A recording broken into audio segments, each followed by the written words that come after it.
I'd like to spend the second half of my talk covering a related subject, which can help us to understand why Robert Goddard was ridiculed. I'm going to make the case for a new form of science journalism, and I'm going to do it by recounting the history of science journalism. After the Russian launch of Sputnik in 1957, there was understandably a national outcry that American education was weak and that we were falling behind the Russians.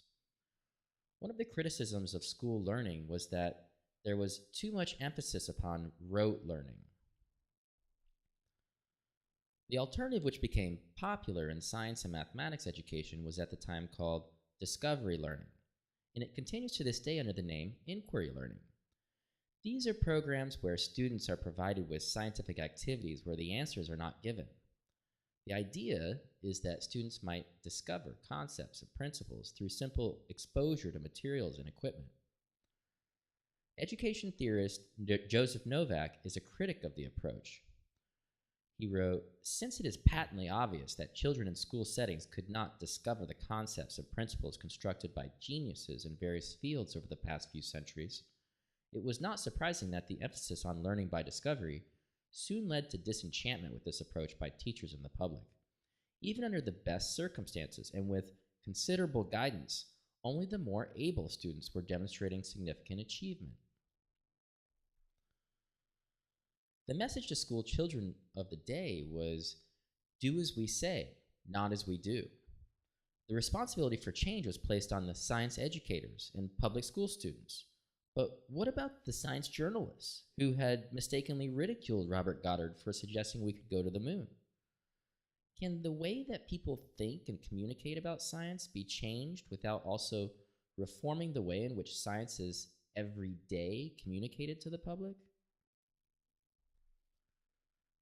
When Robert Goddard suggested going to the moon, his ideas about rocketry were to some people controversial, but discovery learning in public schools does not in any way prepare society to deal with the controversies of science, and a review of the history of science journalism up to that moment reveals that actually the science journalists had long ago abandoned attempts to educate the public on how to actually think like a scientist.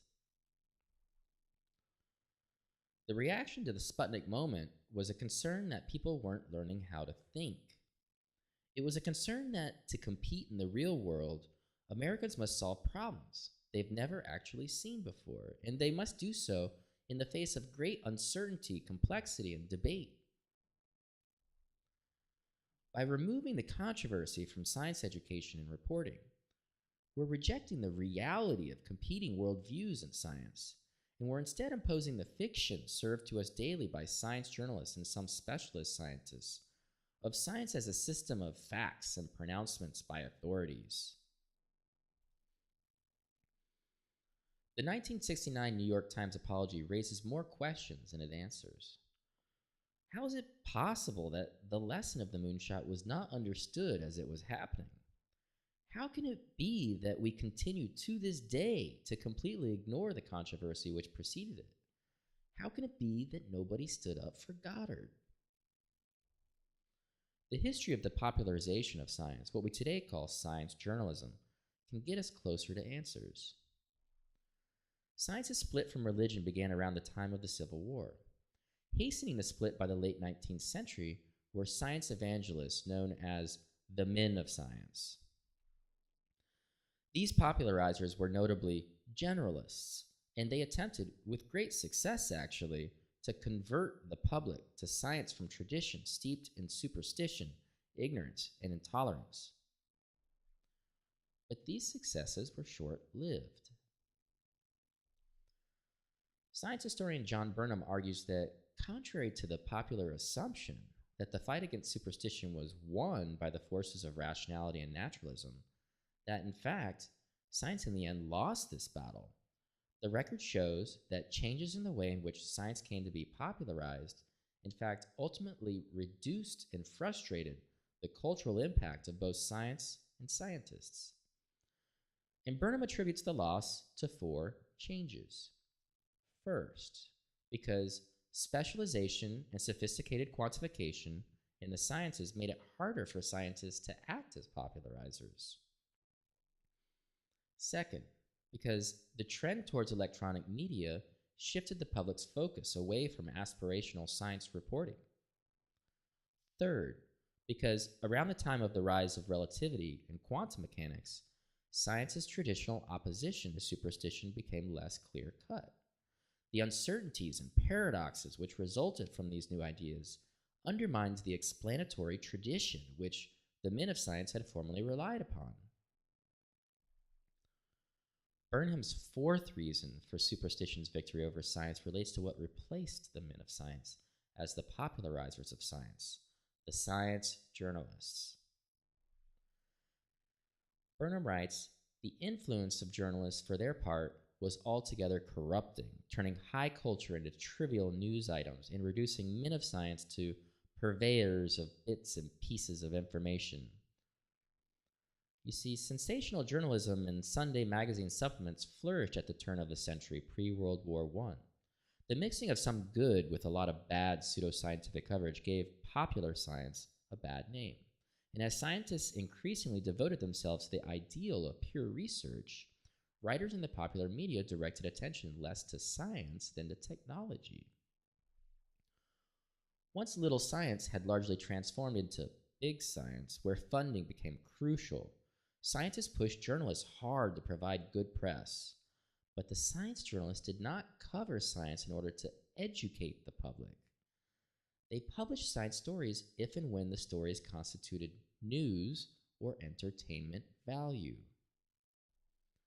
With complex, hotly debated ideas like relativity and quantum mechanics, the way in which we talk about science forever changed. Science historian John Burnham remarked, at one time, the task of popular science had been to clear up mysteries. But by the mid-century period, popularizers of all varieties were bemoaning the fact that pure science had become so complicated that they could hardly explain it. The science of the new century did not necessarily confirm the gospel of certain progress, unity, and reductionism of an earlier day. Biologist Francis Sumner of the University of California in 1937 summarized the dilemma for those who read about the new physics. There would seem to be a vast inconsistency between the traditional notion of the man of science with his uncompromising insistence on evidence and his lofty scorn of guesses and unproved assumptions, and the quasi-mystic who tells us all these strange things about space and infinity, and who describes with such assurance the detailed intricacies of an infinitesimal world forever beyond the range of human observation. Science popularizers who had traditionally explained the mysteries were now being called upon to explain the confusion. One reaction was a shift towards the what rather than the why of science. There was a shift in focus away from the confusion towards the promise of progress through applications of pure science. With this approach, facts could be reported on without further need to provide context. The fact itself was evidence for the progress of science, and so it was reported. Burnham wrote, in 1901, Stratton D. Brooks, who taught pedagogy at the University of Illinois, criticized untrained science teachers who, lacking the spirit of scientific investigation, taught useless facts unrelated to the body of science. More than 30 years later, another educator was still denouncing giving the world facts without teaching it how to think about those facts and how to use them properly. By the 1930s, producers of facts flooded the public with a glut of occurrences. Science historian Bernard Cohen commented in 1947 that the average reader is not at fault for having little feeling for the life of science as a whole, because modern popularization has introduced him to unconnected scientific achievements. Paul F. Lazarsfield and Robert K. Merton in 1948 named the effects of being swamped by media facts narcotizing dysfunction. Exposure to this flood of information may serve to narcotize rather than to energize the average reader. Even in the 1960s, reported Howard E. Gruber, High school teachers generally approach science teaching as a matter of conveying science as established facts and doctrines, rather than science teaching in which science was treated as a way of thought. And in 1981, Leon Trackman of Purdue was complaining that he was so overcome by the facts of popularized science that he doubted their utility for anything. But Burnham's analysis runs much deeper than this.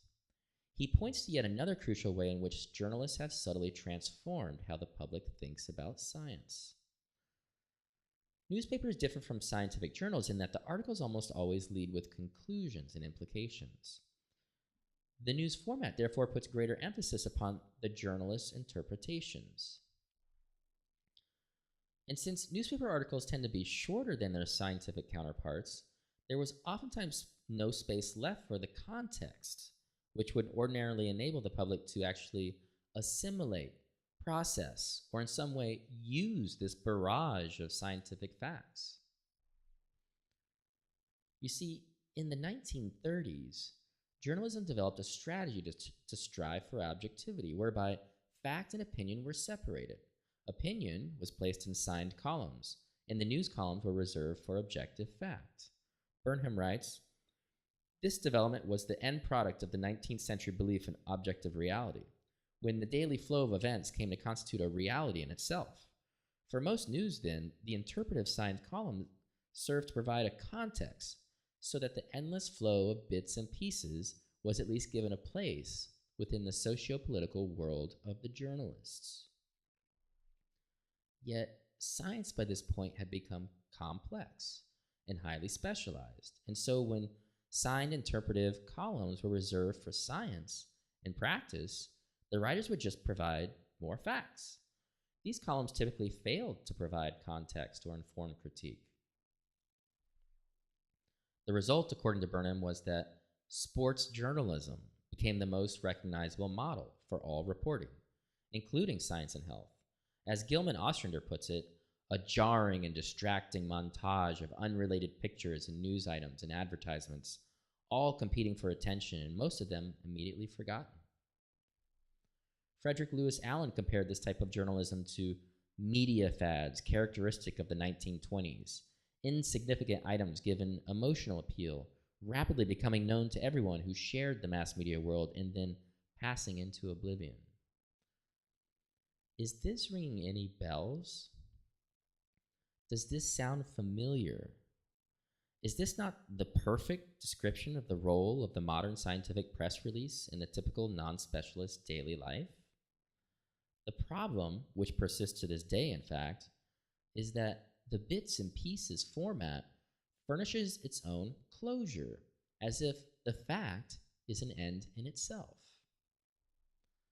Fast forward to the conclusion of an editorial by Neil Gabler in the New York Times, 2011. What the future pretends is more and more information, Everest of it. There won't be anything we won't know, but there will be no one thinking about it. We live in the scientific age, to be sure, wrote Everett Dean Martin in 1926, but it is the fruits of science rather than its methods and discipline which the majority possess. The wonders of science are to many minds the miracles of science. Mankind at large still believes in miracles and magic. Science has not dispelled this superstition. Science itself becomes accepted as a new kind of magic. So why did I just go through all of that history? Well, first of all, because there's a crucial implication to the fact that the history of science journalism is never told. This is, for most people of the world, our primary interface to the world of science today. And when we do not know the history of this interface, we are subject to its format and motives. By understanding how science journalism came to be what it is today, we can extract ourselves from its grip. In other words, it becomes an object whose patterns we can identify and on a case-by-case basis choose to either accept or reject.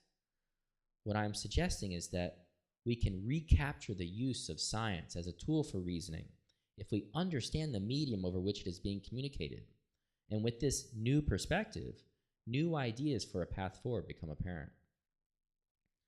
But I also went through that history because I think that John C. Burnham is right. Superstition has won.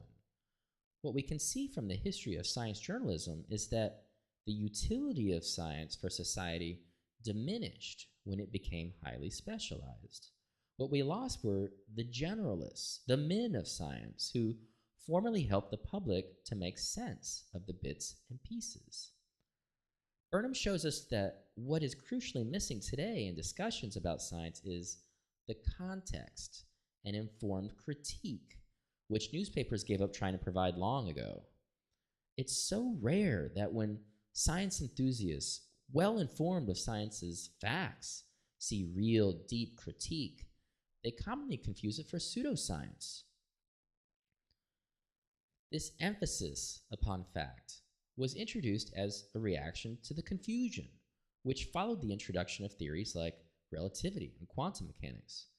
In other words, our cultural emphasis upon fact and this widespread cultural refusal to use science as a tool for reasoning, they both appear to follow from the circumstance that science journalists found themselves in, needing to sell coverage of a subject matter which had long ago lost its explanatory appeal. Burnham's analysis is a game changer. Without even touching the intricacies of science education, we now have a better feel for why the Sputnik moment failed to fix science education. The problem was never just a science education problem to begin with.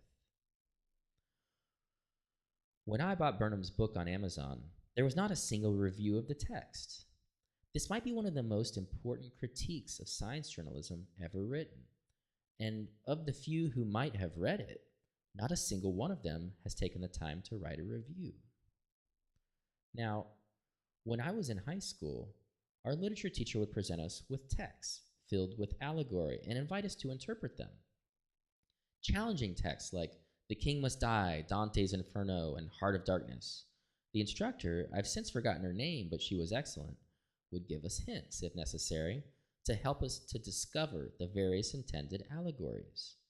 You could call it a form of discovery learning, if you want, but what we were discovering were hidden meanings and alternative worldviews buried deep within the text. Along the way, I would learn that the real world is rich in competing, opposing viewpoints. Those experiences were cognitively liberating in that they induced me to think and ask questions about what I've been taught and to keep an eye out for better ideas. Science instruction, both today and at the time of the Sputnik moment, is and was, of course, very different. There is a problem, and that problem every time has a specific answer. But what is the answer to an ongoing scientific controversy? When we become adults, we find that we haven't really been well prepared for this situation where there is no obviously correct answer. Yet that is exactly what it means to think like a scientist. This is not at all the same thing as thinking what scientists think. There are commonly no obviously correct answers to the questions which real scientists ask. In fact, what we find, instead of answers, is a complex, incomplete terrain of opposing arguments originating from competing worldviews. So what do we do with that? We do with scientific theories what I was taught to do with literature. In other words, we immerse ourselves in competing perspectives on former and ongoing scientific controversies. We teach enough psychology, sociology, philosophy, and history of science to help critical thinkers to avoid the most common pitfalls. We pay special attention to academic whistleblowers who can help us to replace our grade school narratives about how science is imagined to work. We try to find the best informed critique of scientific theory we can get our hands on every topic. We can then create a curriculum for scientific controversies with a taxonomy of concepts. And we practice witnessing and learning without a rush to judgment. In other words, we become experts in scientific controversies. and we become generalists as a consequence. In a world of specialists, generalize. When you are a generalist in a world of specialists, you are making a conscious decision to take this amazing specialist information that surrounds you and actually do something amazing with it. You are, in a sense now, the boss of your own mind, and the scientific community now works for you. Let's get big things done again. We can do it together with scientific controversies. Thank you.